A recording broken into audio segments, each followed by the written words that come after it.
Olá, amiguinhos e amiguinhas. Estamos firmes e fortes com o canal Vamos Aprender. Antes de eu explicar, eu quero explicar. Antes de eu explicar, vou explicar uma outra situação.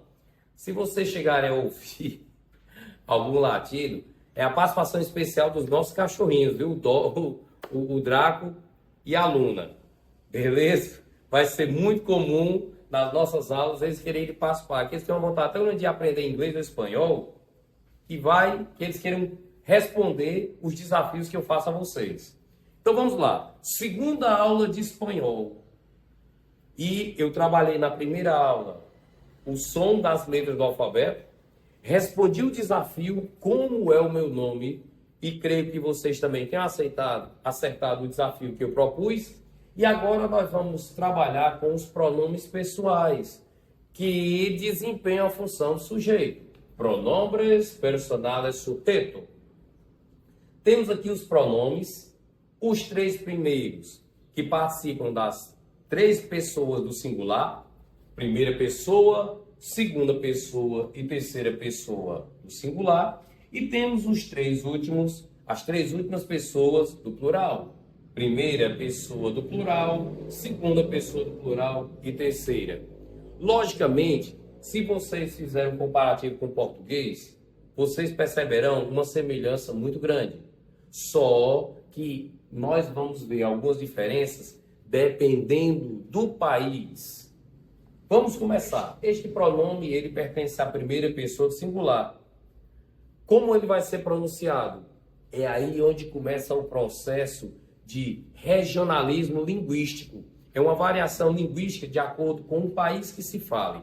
Porque vocês poderão ouvir yo, ok, certo, yo, sem problema. Né? Não podemos dizer io, porque io é eu italiano. A gente está trabalhando com o espanhol. Não podemos esquecer disso. Então, yo, yo. Essas três formas vocês poderão ouvir sem problema algum. A tradução, eu. Vejam que não há problema de gênero. Se corresponde ao masculino ou ao feminino, o pronome é o mesmo.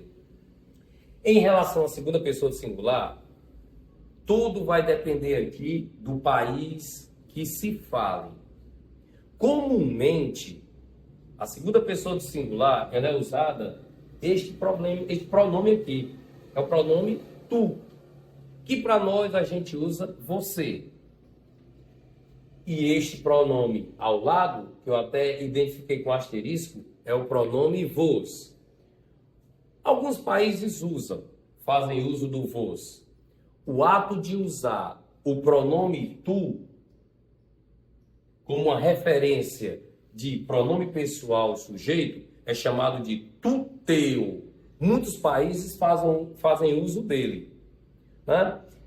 Agora, os países que fazem uso de vos, principalmente a Argentina, chamamos de você.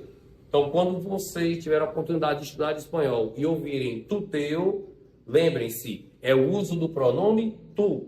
Quando vocês ouvirem você, é o uso do pronome vos.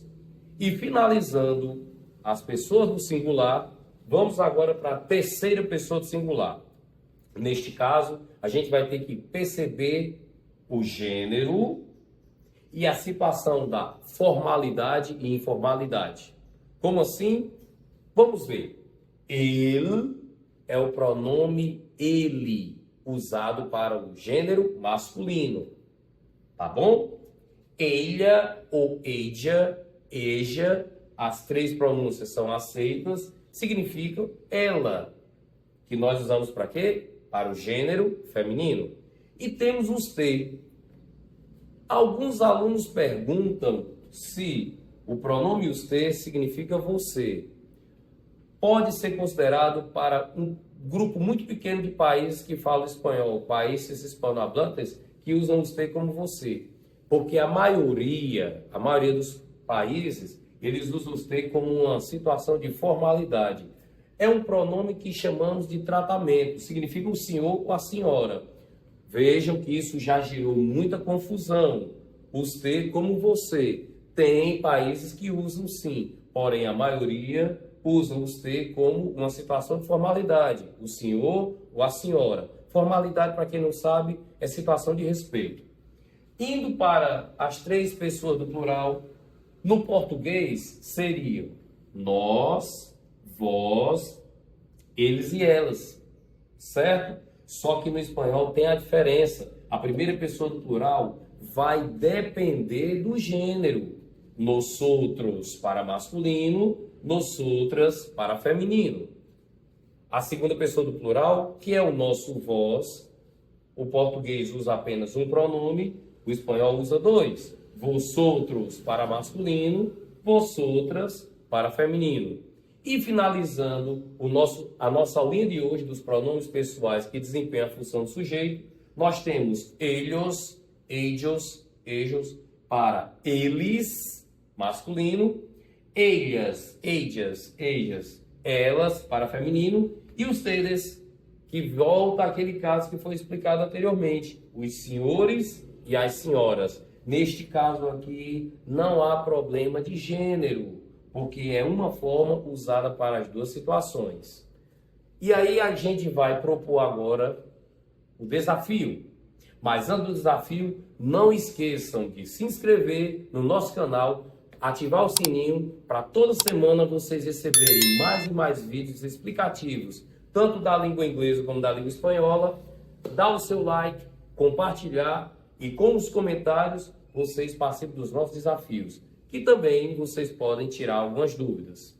E o desafio é, como eu desafiei a vocês elaborarem uma frase em inglês usando o pronome pessoal do sujeito, da mesma forma eu estendo esse desafio para a aula de espanhol. Formem uma frase em espanhol, claro, que tenha um pronome pessoal que desempenha a função do sujeito. Valeu? Na próxima aula eu darei a minha resposta e viremos com mais outras explicações, tanto de inglês como de espanhol. E não podemos esquecer, galera, vamos embora aprender?